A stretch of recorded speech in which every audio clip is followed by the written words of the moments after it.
അസ്സലാമു അലൈക്കും വറഹ്മത്തുള്ള. സൂറത്തുൽ മുൽക്ക് എല്ലാ ദിവസവും രാത്രി പാരായണം ചെയ്താൽ നിരവധി മഹത്വങ്ങളാണ് മഹാന്മാർ റിപ്പോർട്ട് ചെയ്യുന്നത്. മാത്രമല്ല, ഖബർ ശിക്ഷയിൽ നിന്ന് രക്ഷപ്പെടുത്തുന്ന ഒരു സൂറത്താണ് സൂറത്തുൽ മുൽക്ക്.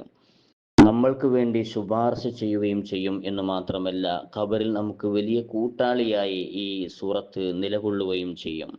അള്ളാഹുവിനോട് പറയും, അള്ളാഹുവെ, ഈ മയ്യത്ത് ദുനിയാവിൽ വെച്ച് എന്നെ പാരായണം ചെയ്തവരാണ്, ഞാൻ അവൻ്റെ ഹൃദയത്തിലുണ്ട്. നീ ശിക്ഷിക്കണം എന്ന് ആഗ്രഹിക്കുകയാണെങ്കിൽ എന്നെ ഖുർആനിൽ നിന്നും മായ്ച്ചു കളയുക എന്ന് ഈ സൂറത്തുൽ മുൽക്ക് അള്ളാഹുവിനോട് ഇവന് വേണ്ടി ശുപാർശ ചെയ്യും. അതേപോലെ തന്നെ മലക്കിൻ്റെ അരികിൽ വന്നിട്ടും പറയും. അപ്പോൾ മലക്ക് നിരാശരായി തിരിച്ചു പോകും. ഇവൻ മയ്യത്തിൻ്റെ ഈ സൂറത്തുൽ മുൽക്ക് മയ്യത്തിൻ്റെ അടുക്കൽ വന്ന് സന്തോഷ വാർത്ത അറിയിക്കും. നിന്റെ വായ എത്ര അനുഗ്രഹീതം, നീ എന്നെ പാരായണം ചെയ്തല്ലോ എന്ന് പറയും.